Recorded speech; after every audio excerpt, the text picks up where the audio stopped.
नमस्कार. मी Kulkarni Ashish, mission high school, Baramati. आजच्या आपल्या या सत्रामध्ये आपणा सर्वांचं स्वागत. आजच्या या व्हिडिओमध्ये इयत्ता 10वीच्या विज्ञान आणि तंत्रज्ञान भाग 2 यामधील आपण घटक दुसरे सजीवातील जीवन प्रक्रिया भाग 1 याबद्दल आपण अभ्यास करणार आहोत. हा व्हिडिओ शालेय विद्यार्थ्यांसाठी आहे. या व्हिडिओमध्ये जी पाठ्यपुस्तकातील चित्र आकृत्या घेण्यात आलेले आहेत त्याचं सौजन्य महाराष्ट्र राज्य पाठ्यपुस्तक निर्मिती व अभ्यासक्रम संशोधन मंडळ पुणे यांचे आहे. त्याबद्दल मी त्यांचा आभारी आहे. आज आपण सजीव आणि जीवन प्रक्रिया हा जो दुसरा धडा आहे त्याबद्दल माहिती घेणार आहोत. याच्या अगोदरच्या व्हिडिओमध्ये आपण जे शिकलो ते काय शिकलो पहा. सजीव आणि जीवन प्रक्रिया याबद्दल आपण शिकलो. सजीव व ऊर्जा निर्मिती, काही अन्न घटक व मिळणारी ऊर्जा, पेशी विभाजन एक जीवन प्रक्रिया.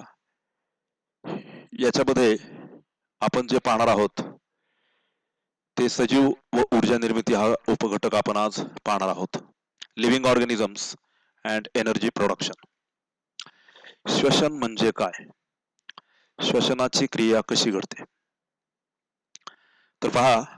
सात्मीकरण झालेल्या अन्नापासून ऊर्जा मुक्त करण्याच्या प्रक्रियेला श्वसन म्हणतात. सात्मीकरण झालेलं जे अन्न आहे त्या अन्नापासून ऊर्जा मुक्त करण्याच्या प्रक्रियेला श्वसन म्हणतात.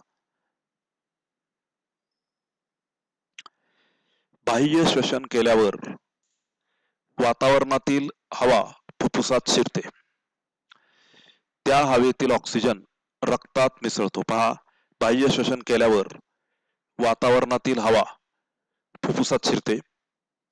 त्या हवेतील ऑक्सिजन वायू रक्तामध्ये मिसळतो. कोणता वायू? ऑक्सिजन. त्याच वेळी शरीरातील कार्बन डायऑक्साईड वायू रक्तातून बाहेर पडून नाकावाटे वातावरणात परत सोडला जातो.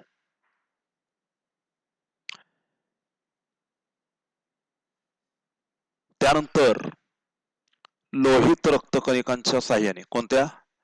लोहित रक्तकणिकांच्या साहाय्याने प्रत्येक पेशीपर्यंत ऑक्सिजन पोहोचवला जातो. इथे पेशीतील तंतुकणिकांमध्ये पेशी श्वसन होते. पहा, ऑक्सिजन वायू आतमध्ये घेतला जातो आणि कार्बन डायऑक्साईड वायू बाहेर सोडला जातो.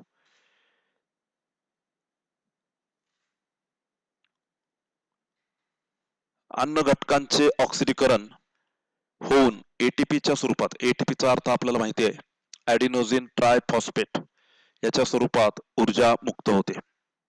एटीपी. अन्न घटकांचे ऑक्सिडीकरण होऊन एटीपीच्या स्वरूपात ऊर्जा मुक्त होते. अशा रीतीने श्वासोच्छवास क्रियेने श्वसन सुरू राहते व सतत ऊर्जेचा पुरवठा होतो.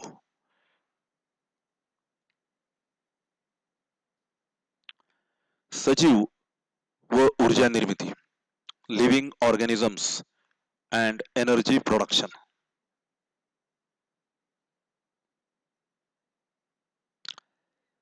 पहा, शेजारी एक आकृती दिलेली आहे, पाठ्यपुस्तकातील आकृती आहे. या आकृतीचं निरीक्षण करून आपल्याला नावं द्यायची आहेत. ते तुम्ही कृती घरी करायची आहे की कोणकोणते अवयव त्या ठिकाणी आहेत त्या आकृतीमध्ये, ते तुम्ही नावं तिथं द्यायची आहेत. सजीवांमध्ये श्वसन हे शरीर स्तर आणि पेशी स्तर अशा 2 स्तरांवर होते. कोणकोणत्या स्तरावर होते? सजीवांमध्ये श्वसन हे शरीर स्तर आणि पेशी स्तर, लक्षात ठेवा, शरीर स्तर आणि पेशी स्तर अशा 2 स्तरांवर होते. शरीर स्तरावर होणाऱ्या श्वसनात ऑक्सिजन आणि कार्बन डायऑक्साईड, कोणते 2 वायू? ऑक्सिजन आणि कार्बन डायऑक्साईड, या वायूंची शरीर आणि सभोवतालचे वातावरण यामध्ये देवाणघेवाण होते. नीट लक्षात घ्या, शरीर स्तरावर होणारं जे श्वसन आहे त्या श्वसनात ऑक्सिजन आणि कार्बन डायऑक्साईड या वायूंची शरीर आणि सभोवतालचे वातावरण यामध्ये देवाणघेवाण होते. तर पेशी स्तरावर होणाऱ्या श्वसनात अन्न पदार्थांचे ऑक्सिजनच्या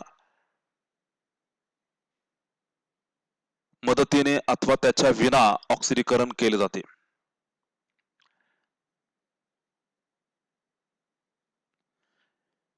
पेशी श्वसन आणि शरीर स्तरावरचं श्वसन यातला फरक नेमका लक्षात घ्यायचा आहे. ग्लुकोजच्या एका रेणूमध्ये कार्बन, हायड्रोजन आणि ऑक्सिजनचे अनुक्रमे किती अणू असतात?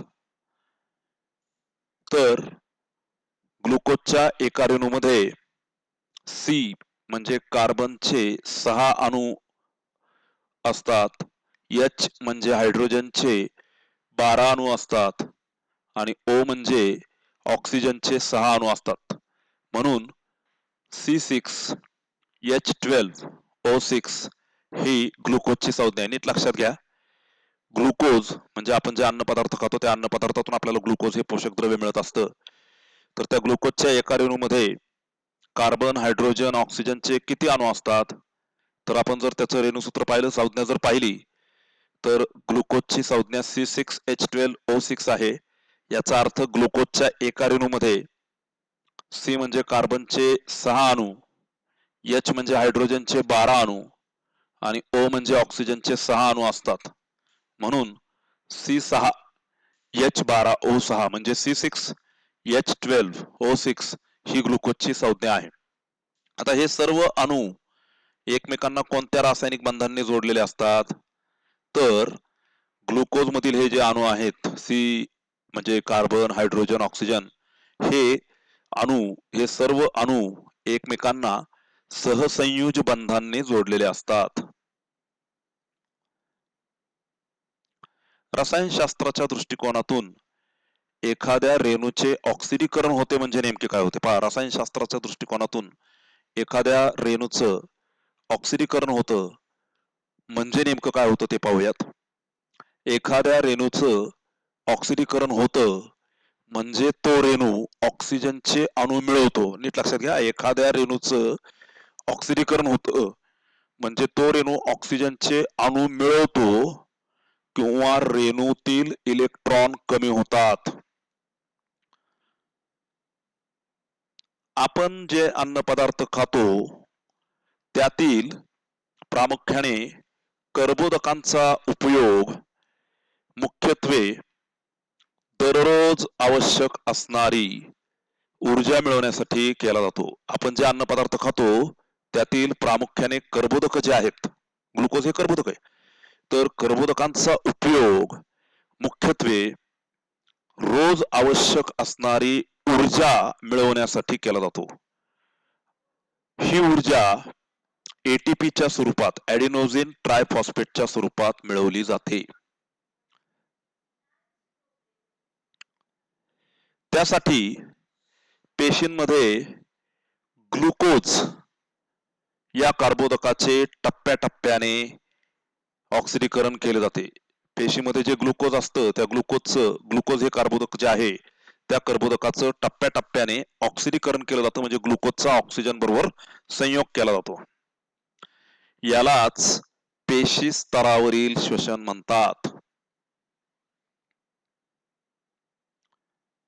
सजीवांमध्ये पेशी स्तरावर होणारं श्वसन 2 प्रकारचं असतं. ते 2 प्रकार म्हणजे ऑक्सिश्वसन. ऑक्सिश्वसनचा अर्थ पुढे पाहिलाय, ऑक्सिजन भाग घेतो त्या श्वसनामध्ये. पर्यावरणातील जो ऑक्सिजन आहे तो ऑक्सिजन जर श्वसन प्रक्रियेमध्ये भाग घेत असेल तर त्या श्वसनाला ऑक्सिश्वसन म्हणणार आपण. आणि त्याच्यानंतर दुसरा प्रकार आपल्याला लक्षात येतो विनॉक्सी श्वसन. विनॉक्सी श्वसनामध्ये पर्यावरणातील ऑक्सिजन भाग घेत नाही. तर ऑक्सिश्वसन आणि विनॉक्सिश्वसन हे 2 प्रकार लक्षात ठेवायचे पेशी स्तरावरील. ऑक्सिश्वसनामध्ये 3 टप्प्यांमध्ये ग्लुकोजचं ऑक्सिडीकरण होतं. 3 टप्पे. कोणते ते 3 टप्पे आहेत? ऑक्सिश्वसनामध्ये 3 टप्प्यांमध्ये ग्लुकोजचं ऑक्सिडीकरण होते. ग्लुकोज विघटन म्हणजे ग्लायकॉलिसिस, दुसरं ट्रायकार्बॉक्झिलिक आम्ल चक्र, आणि म्हणजे त्याला क्रब सायकल म्हणतात. क्रब सायकल बद्दल पण आपण माहिती घेणार आहोत.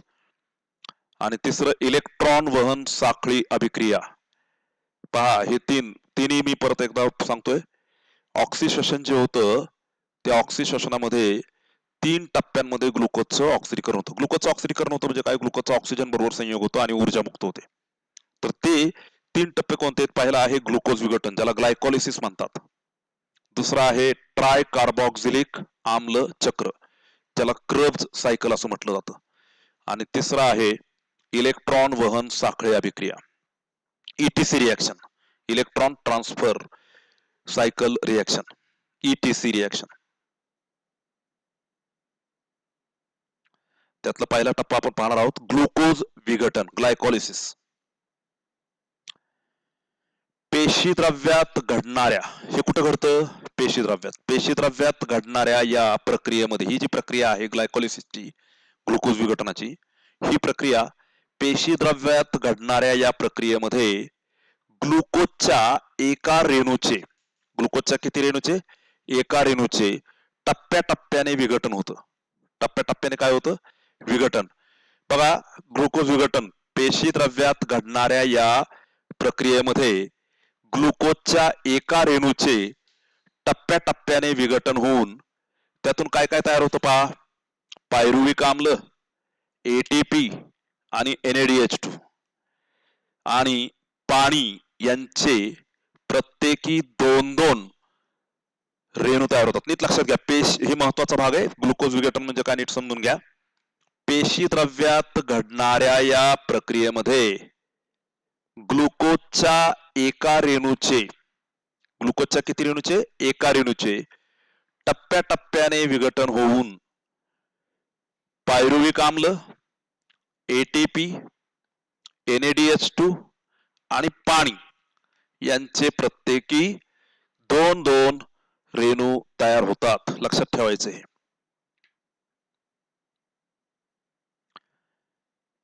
या प्रक्रियेत तयार झालेले पायरुविक आम्लाचे रेणू, कुठल्या आम्लाचे रेणू?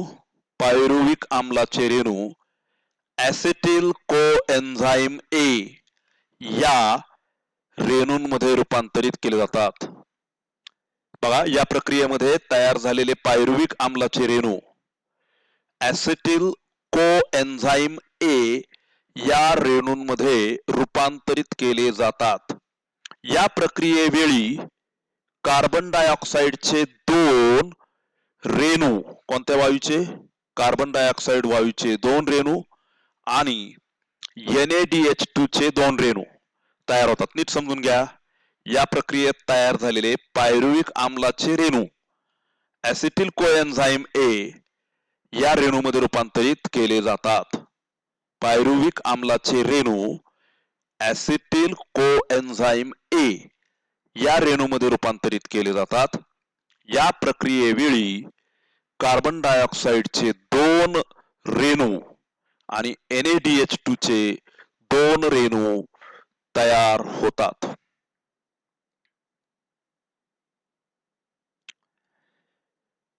दुसरा टप्पा आपण पाहणार आहोत, ट्राय कार्बॉक्झिलिक आम्ल चक्र, ज्याला क्रेब्स सायकल असं म्हटलं जातं. आता ह्या चक्राला क्रेब्स सायकल का म्हणतात ते आपण पुढे पाहणार आहोत. ट्राय कार्बॉक्झिलिक आम्ल चक्र, क्रेब्स सायकल. ऍसिटिल कोएन्झाइम ए, मागच्या स्लाइड मध्ये आपण ऍसिटिल कोएन्झाइम ए बद्दल माहिती घेतली. तर ऍसिटिल कोएन्झाइम ए चे रेणू तंतुकणिकेमध्ये जातात. तंतुकणिका पेशीमधलं एक अंगक आहे. तेथे त्यावर ट्राय कार्बॉक्झिलिक आम्ल चक्र, ट्राय कार्बॉक्झिलिक आम्ल चक्र म्हणजे क्रेब चक्र, ही चक्रीय अभिक्रिया राबवली जाते. पहा, ऍसिटिल कोएन्झाइम ए चे रेणू, कोणाचे रेणू? ऍसिटिल कोएन्झाइम ए चे रेणू कुठे जातात? तंतुकणिकेमध्ये. तंतुकणिका काय आहे? पेशीमधील, पेशीद्रव्यातील एक महत्वाचं अंगक आहे. तर ऍसिटिल कोएन्झाइम ए चे रेणू तंतुकणिकेमध्ये जातात. तेथे त्यावर ट्राय कार्बॉक्झिलिक आम्ल चक्र म्हणजे क्रेब चक्र ही चक्रीय अभिक्रिया राबवली जाते.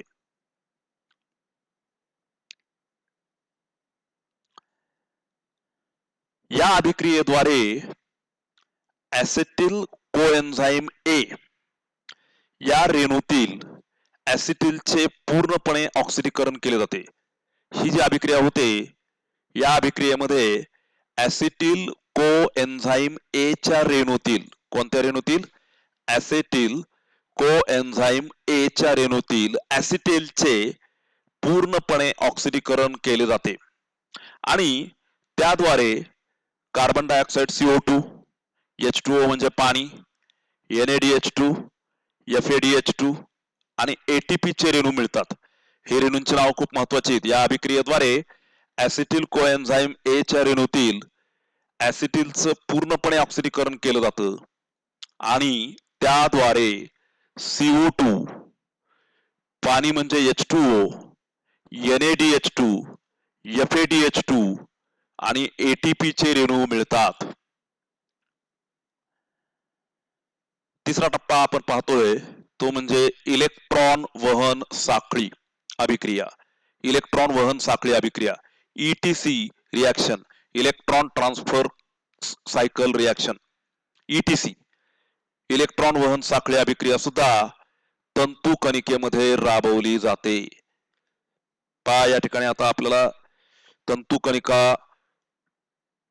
कणिका आणि ट्राय कार्बोक्सिलिक आम्ल चक्र जे आहे त्यामध्ये तंतू कणिकेमध्ये ती अभिक्रिया कशी होते, त्याच्यामध्ये पायरुविक आम्ल, मेदाम्ल हे TCA चक्र या ठिकाणी कसं घडतं ते दाखवलेलं आहे. त्या आकृतीचं आपण निरीक्षण करायचंय. तंतू कणिकेतील द्रव्य दाखवलेलं आहे, त्याचप्रमाणे बाहेरील आवरण तंतू कणिकेचं आतील आवरण दाखवलेलं आहे. त्याच्यामध्ये TCA चक्र कसं घडतं, पायरुविक आम्ल, मेदाम्ल याच्याबद्दल त्या ठिकाणी त्याच्यामध्ये माहिती दिलेली आहे. तर ती इलेक्ट्रॉन वहन साखळी अभिक्रिया ही सुद्धा तंतू कणिकेमध्ये राबवली जाते, त्याबद्दल देखील आपल्याला या आकृतीतून समजतं. वरील सर्व प्रक्रियांच्या वेळी तयार झालेल्या NaDH2 च्या प्रत्येक रेणूपासून 3 आणि FADH2 च्या प्रत्येक रेणूपासून 2 ATP चे रेणू मिळतात. वरील सर्व प्रक्रियांच्या वेळी तयार झालेल्या NaDH2 च्या प्रत्येक रेणूपासून 3 आणि FADH2 च्या प्रत्येक रेणूपासून 2 ATP चे रेणू मिळतात. या प्रक्रियेमध्ये ATP च्या रेणूंव्यतिरिक्त पाण्याचेही रेणू तयार होतात. ATP adenosine triphosphate. अशा पद्धतीने ऑक्सिश्वसनामध्ये, कोणत्या? ऑक्सिश्वसनामध्ये ग्लुकोजचे पूर्ण ऑक्सिडीकरण म्हणजे विघटन होते. नीट लक्षात ठेवा, ऑक्सिश्वसनामध्ये हा मुद्दा फार महत्वाचा आहे, कारण आपण पुढे विनॉक्सिश्वसनाचा पण अर्थ पाहणार आहोत. ऑक्सिश्वसनामध्ये ग्लुकोजचे पूर्ण ऑक्सिडीकरण, ऑक्सिडीकरण म्हणजे विघटन, पूर्ण ऑक्सिडीकरण म्हणजे थोडक्यात ग्लुकोजचं विघटन होते आणि ऊर्जेबरोबरच CO2 आणि H2O चे रेणू तयार होतात. बघा नीट लक्षात घ्या, ऑक्सिश्वसनामध्ये, ऑक्सिश्वसनाचा ज्यावेळेस आपण अभ्यास करतोय, या ऑक्सिश्वसनामध्ये ग्लुकोजचे पूर्ण ऑक्सिडीकरण म्हणजे विघटन होऊन ऊर्जा निर्माण केली जाते आणि सर्वात महत्वाचं CO2 म्हणजे कार्बन डायऑक्साईड आणि पाणी म्हणजे H2O चे रेणू तयार होतात. हे नेहमी लक्षात ठेवायचे. मगाशी म्हणजे मागच्या स्लाइड मध्ये आपण NaDH2, FADH2 ह्या संज्ञा वारंवार पाहत होतो. ATP हे काय आहे, कारण हे आपल्याला लक्षात ठेवणं फार गरजेचं आहे. पहा, NaDH2, NaDH2 नेमकं काय आहे? NaDH2 म्हणजे कुठला रेणू? Nicotinamide dinucleotide. बघा, परीक्षेला याच्यावरती प्रश्न येतात. NaDH2 nicotinamide dinucleotide. दुसरा FADH2 फ्लॅविन ॲडेनाइन डायन्यूक्लियोटाइड. हे दोन्हीही लक्षात ठेवायचे. NaDH2 म्हणजे निकोटीनामाइड डायन्यूक्लियोटाइड आणि FADH2 म्हणजे फ्लॅविन ॲडेनाइन डायन्यूक्लियोटाइड. हे प्रत्येक पेशीत तयार होणारे व पेशी श्वसनात मदत करणारे दोन सहविकर आहेत. NaDH2 आणि FADH2 हे पेशी श्वसनामध्ये मदत करणारे दोन सहविकर आहेत. NADH2 चा लॉंग फॉर्म लक्षात ठेवा, निकोटिनामाइड डायन्यूक्लियोटाइड. आणि FADH2 म्हणजे फ्लॅविन ॲडेनाइन डायन्यूक्लियोटाइड.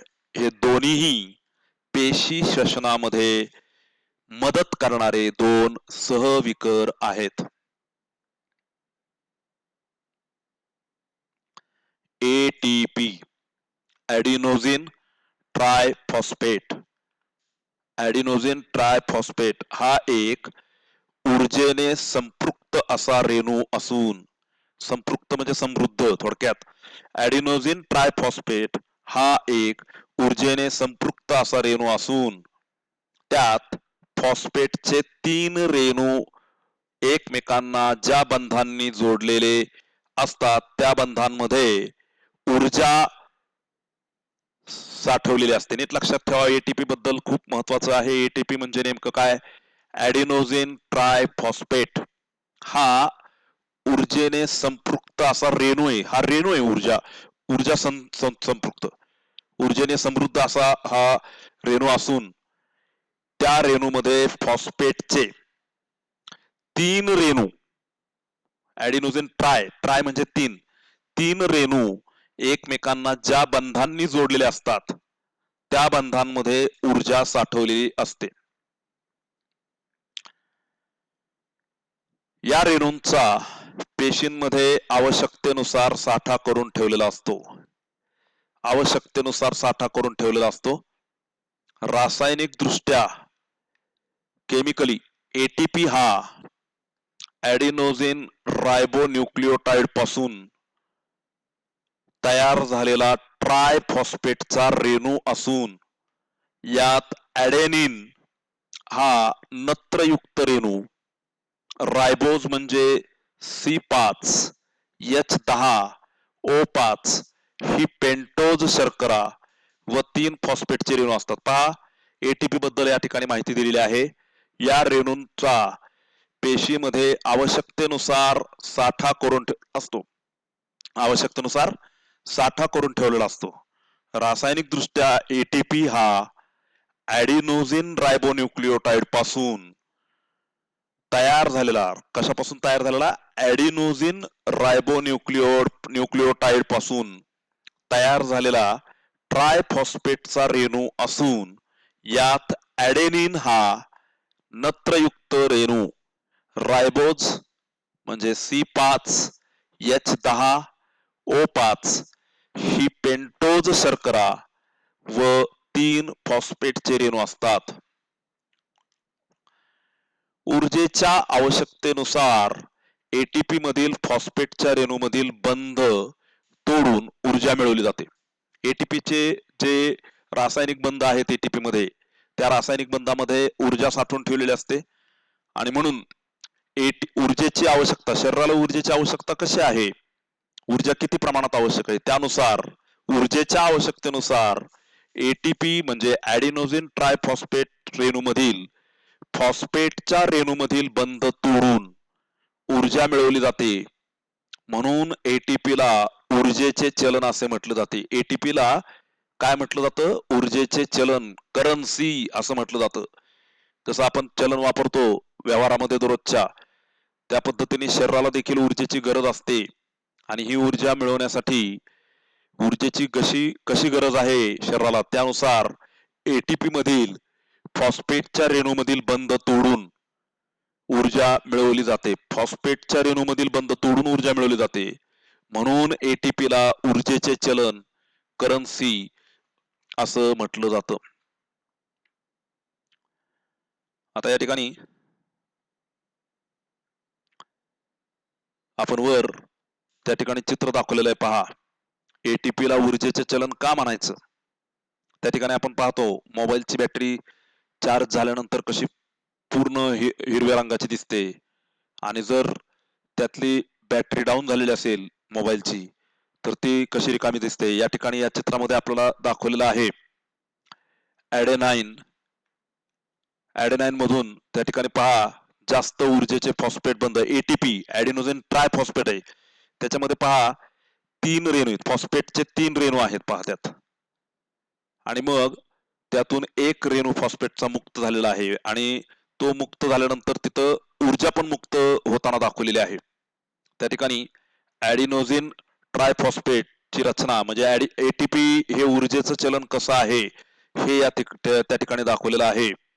मुक्त झालेली ऊर्जा पण त्या ठिकाणी दाखवलेली आहे. म्हणजे आपल्याला त्यातून कळतं की एटीपी ला ऊर्जेचं चलन का म्हणायचं.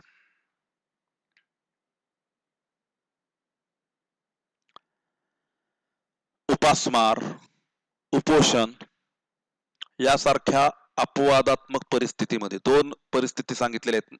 उपासमार आणि उपोषण यासारख्या अपवादात्मक परिस्थितीमध्ये शरीरात जर कर्बोदकांचा साठा कमी असेल तर ऊर्जा मिळवण्यासाठी शरीरातील स्निग्ध पदार्थ आणि प्रथिनांचा वापर केला जातो. शरीरातील इतर जे घटक पदार्थ आहेत, इतर जे पोषण तत्व आहेत, कोणते? स्निग्ध पदार्थ आणि प्रथिन यांचा वापर शरीरात केव्हा केला जातो? तर अतिशय अपवादात्मक परिस्थितीमध्ये. कोणत्या अपवादात्मक परिस्थितीमध्ये? उपासमार, उपोषण यासारख्या अपवादात्मक परिस्थितीमध्ये जर शरीरामध्ये कर्बोदकांचा साठा कमी झाला असेल तर ऊर्जा मिळवण्यासाठी कुठल्या घटकांचा वापर केला जातो? प्रथिन आणि स्निग्ध पदार्थ या पोषण तत्वांचा वापर केला जातो ऊर्जा मिळवण्यासाठी. स्निग्ध पदार्थांबाबत, स्निग्ध पदार्थ म्हणजे तेलकट पदार्थ, या पदार्थांबाबत त्यांचं रूपांतर मेदाम्लामध्ये केलं जातं, फॅटी ऍसिड्स, तर प्रथिनांचं रूपांतर अमिनो आम्लामध्ये केलं जातं. स्निग्ध पदार्थांबाबत त्यांचं रूपांतर मेदाम्लामध्ये केलं जातं, तर प्रथिनांचं रूपांतर अमिनो आम्लांमध्ये केलं जातं. मेदाम्ले आणि अमिनो आम्ले ऍसिटिल कोएन्झाइम ए मध्ये रूपांतरित केली जातात आणि ऍसिटिल कोएन्झाइम ए च्या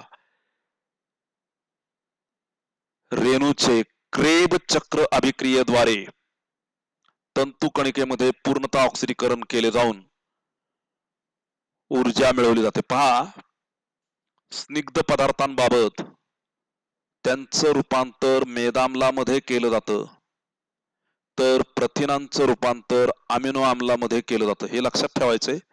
स्निग्ध पदार्थांचं रूपांतर, स्निग्ध पदार्थांच्या बाबतीत स्निग्ध पदार्थांचं रूपांतर मेदाम्लांमध्ये केलं जातं, फॅटी ऍसिड्स मध्ये केलं जातं, तर प्रथिनांचं म्हणजे प्रोटीन्सचं रूपांतर अमिनो आम्लामध्ये केलं जातं. मेदाम्ले आणि अमिनो आम्ले ऍसिटिल कोएन्झाइम ए मध्ये रूपांतरित केली जातात. मेदाम्ल आणि अमिनो आम्ल ऍसिटिल कोएन्झाइम ए मध्ये रूपांतरित केली जातात आणि ऍसिटिल कोएन्झाइम ए च्या रेणूचे क्रेब चक्र अभिक्रियेद्वारे तंतुकणिकेमध्ये पूर्णतः ऑक्सिडीकरण केले जाऊन ऊर्जा मिळवली जाते. आपण मगाशी क्रेब चक्राबद्दल माहिती घेत असताना क्रेब हा शब्द आपण पाहिला, त्याच्यामध्ये क्रेब चक्राबद्दल कोणी संशोधन केलेलं आहे? तर या ठिकाणी परिचय शास्त्रज्ञांचा हा एक भाग महत्वाचा आहे. या ठिकाणी तुम्हाला एक फोटो दिसत आहे, त्या फोटोमध्ये सर हेन्स क्रेब यांचा फोटो दाखवलेला आहे. त्यांचा परिचय आपल्याला होणं गरजेचं आहे. ग्लुकोज विघटन म्हणजे ग्लायकॉलिसिस, या ग्लायकॉलिसिस या प्रक्रियेचा शोध गुस्ताव एम्बेडेन, ओट्टो मेबरहॉफ आणि जेकब पार्नास या 3 शास्त्रज्ञांनी, कोणते 3 शास्त्रज्ञ आहेत पहा? गुस्ताव एम्बेडेन, ओट्टो मेयरहॉफ आणि जेकब पार्नास या 3 शास्त्रज्ञांनी आणि त्यांच्या इतर सहकाऱ्यांनी मिळून ग्लुकोज विघटन या प्रक्रियेचा शोध लावला. हा शोध लावत असताना त्यांनी काय केलं? स्नायूंवर प्रयोग केले. म्हणून ग्लायकोलिसिस प्रक्रियेला एम्बेडेन Meyerhof Parnas pathway EMP pathway असं म्हणतात. म्हणजे ग्लायकोलिसिस प्रक्रिया जी आहे ती कोणत्या नावाने ओळखली जाते? EMP pathway, Embden Meyerhof Parnas pathway. कारण ह्याच्यामध्ये जे 3 नाव आहेत ती या ज्यांनी या प्रक्रियेवरती संशोधन केलं त्या शास्त्रज्ञांची नावं आहेत. एम्बेडेन, मेयरहॉफ आणि पार्नास. म्हणून ग्लायकोलिसिस प्रक्रियेला एम्बेडेन मेयरहॉफ पार्नास पाथवे असं म्हटलं जातं. EMP पाथवे असंही म्हटलं जातं. ट्राय कार्बोक्सिलिक आम्ल चक्र ही चक्रीय अभिक्रिया सर हेन्झ क्रेब यांनी शोधली. म्हणून या चक्रीय अभिक्रियेला क्रेब चक्र असंही संबोधलं जातं. त्यांना या संशोधनासाठी 1953 चा नोबेल पुरस्कार मिळाला.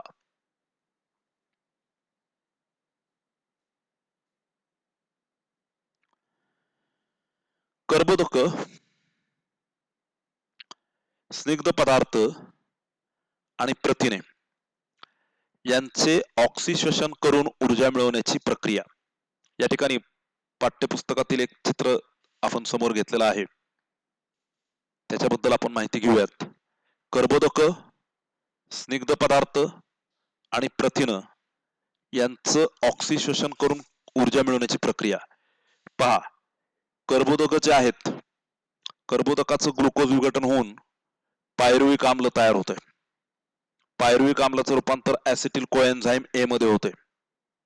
त्याचप्रमाणे स्निग्ध पदार्थापासून आपण मागच्या स्लाइड मध्ये पाहिलं, स्निग्ध पदार्थाचं रूपांतर मेदाम्लामध्ये होऊन या मेदाम्लाचं रूपांतर देखील ऍसिटिल कोएन्झाइम ए मध्ये होतं. प्रथिनांचं पासून देखील आपल्याला अमिनो आम्ल तयार होतात आणि अमिनो आम्लाचं रूपांतर ऍसिटिल कोएन्झाइम ए मध्ये होतं. म्हणजे जे 3 महत्वाचे पोषण तत्व आपल्या आहारामध्ये असतात, कर्बोदक, स्निग्ध पदार्थ आणि प्रथिन, या तिन्ही पोषण तत्वांपासून ऊर्जा मिळवत असताना काय प्रक्रिया होते? तर कर्बोदकाचं ग्लुकोज विघटन होऊन पायरुविक आम्ल तयार होतं आणि पायरुविक आम्लाचं रूपांतर ऍसिटिल कोएन्झाइम ए मध्ये होतं. प्रथिनांचं विघटन होऊन अमिनो आम्ल तयार होतं आणि अमिनो आम्लांपासून ऍसिटिल कोएन्झाइम ए तयार होतं. स्निग्ध पदार्थ जे आहेत त्यांच्यापासून मेदाम्ल तयार होतं. मेदाम्लाचं रूपांतर ऍसिटिल कोएन्झाइम ए हा रेणू आपल्याला मिळतो. तर या पद्धतीने क्रेब चक्रामध्ये कार्बन डायऑक्साइड वायू, पाणी आणि ऊर्जा मुक्त होते. कार्बन डायऑक्साइड वायू मुक्त होतो, पाणी मुक्त होतं आणि ऊर्जा देखील मुक्त होते.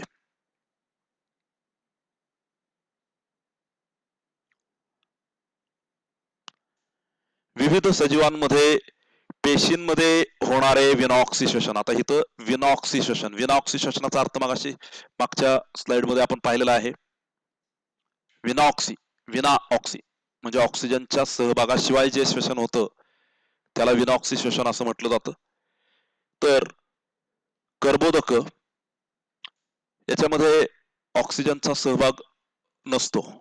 कर्बोदकाचं ग्लुकोज विघटन होऊन पायरुविक आम्ल तयार होतं. पायरुविक आम्ल त्यानंतर किण्वन प्रक्रिया घडते.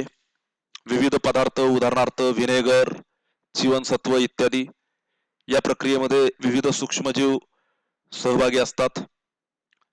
त्यानंतर पायरुविक आम्ल तयार होतं, किण्वन प्रक्रिया घडते, लॅक्टिक आम्ल तयार होतं, स्नायू, तांबड्या रक्तपेशी. त्याचप्रमाणे आणखीन एक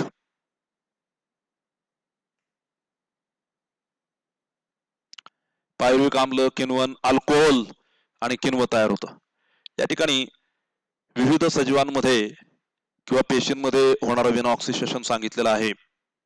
3 त्या ठिकाणी प्रक्रिया दाखवलेल्या आहेत. त्याच्यामध्ये कर्बोदकाचं ग्लुकोज विघटन होऊन पायरुविक आम्ल तयार होतं, पायरुविक आम्लाचं किण्वन होतं, आंबवण्याची प्रक्रिया घडते आणि विविध पदार्थ, उदाहरणार्थ व्हिनेगार आणि जीवनसत्व तयार होतात. सूक्ष्मजीव, विविध प्रकारचे सूक्ष्मजीव त्याच्यामध्ये सहभागी असतात. त्याचप्रमाणे कर्बोदकाचं पायरुविक आम्लामध्ये रूपांतर होतं, त्याचं किण्वन प्रक्रिया होते, आंबवण्याची प्रक्रिया होते, त्याच्यातून लॅक्टिक आम्ल तयार होतं. हे लॅक्टिक आम्ल स्नायूमध्ये, तांबड्या रक्तपेशींमध्ये आपल्याला पाहायला मिळतं. त्याचप्रमाणे आणखीन एक प्रक्रिया त्या ठिकाणी दाखवलेली आहे, पायरुविक आम्ल तयार होऊन किण्वन त्याचं झाल्यानंतर अल्कोहोल तयार होतं आणि त्याचंही किण्व प्रक्रियेमध्ये सहभागी आपल्याला पाहायला मिळतो. विनॉक्सी श्वसन करणाऱ्या सूक्ष्मजीवांची ऊर्जा निर्मिती. विनॉक्सी श्वसन करणारे जे सूक्ष्मजीव आहेत त्यांची ऊर्जा निर्मिती. काही सजीव ऑक्सिजनच्या सानिध्यात राहू शकत नाहीत. महत्वाचं आहे, काही जे सूक्ष्मजीव आहेत ते सजीव ऑक्सिजनच्या सानिध्यात राहू शकत नाहीत. उदाहरणार्थ अनेक जीवाणू. अशा सजीवांना ऊर्जा मिळवण्यासाठी विनॉक्सी श्वसनाचा अवलंब करावा लागतो. अनेक जीवाणू अशा सजीवांना ऊर्जा मिळवण्यासाठी विनॉक्सी श्वसनाचा अवलंब करावा लागतो.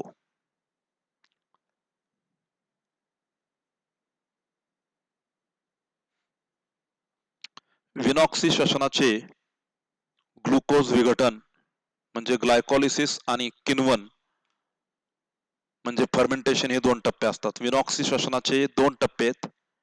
ग्लुकोज विघटन म्हणजे ग्लायकोलिसिस आणि किण्वन म्हणजे फर्मेंटेशन हे दोन टप्पे असतात.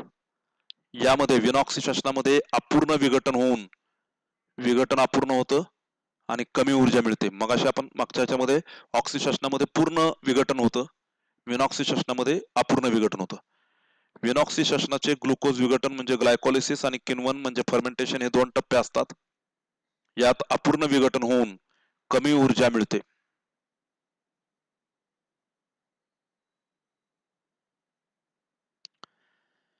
या प्रक्रियेत ग्लुकोज विघटनातून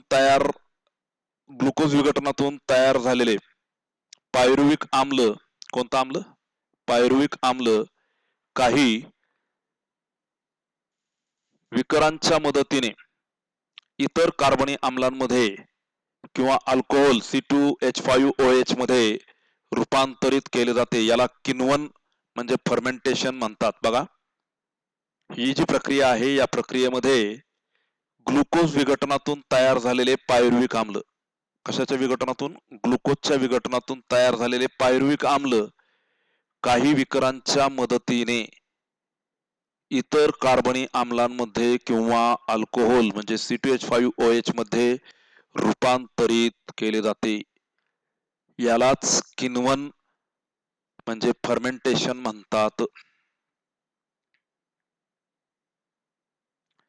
काही उच्चस्तरीय वनस्पती, प्राणी आणि ऑक्सिजनच्या सानिध्यात राहू शकणारे सूक्ष्मजीव सुद्धा त्यांच्या सभोवती ऑक्सिजन वायूची पातळी कमी झाल्यास ऑक्सी श्वसनाऐवजी विनॉक्सी श्वसनाचा अवलंब करतात.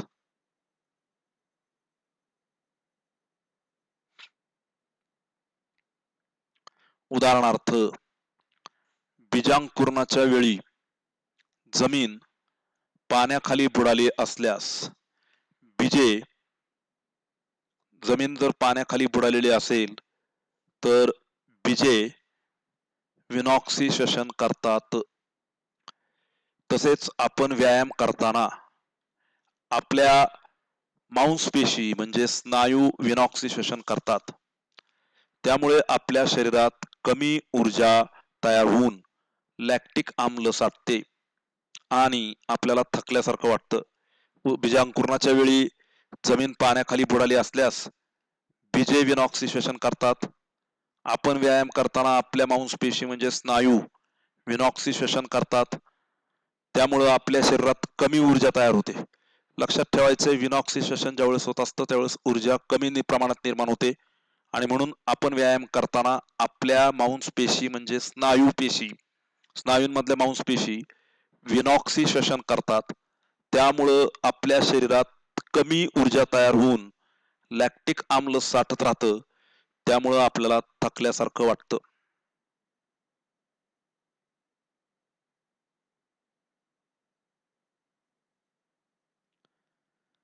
धन्यवाद.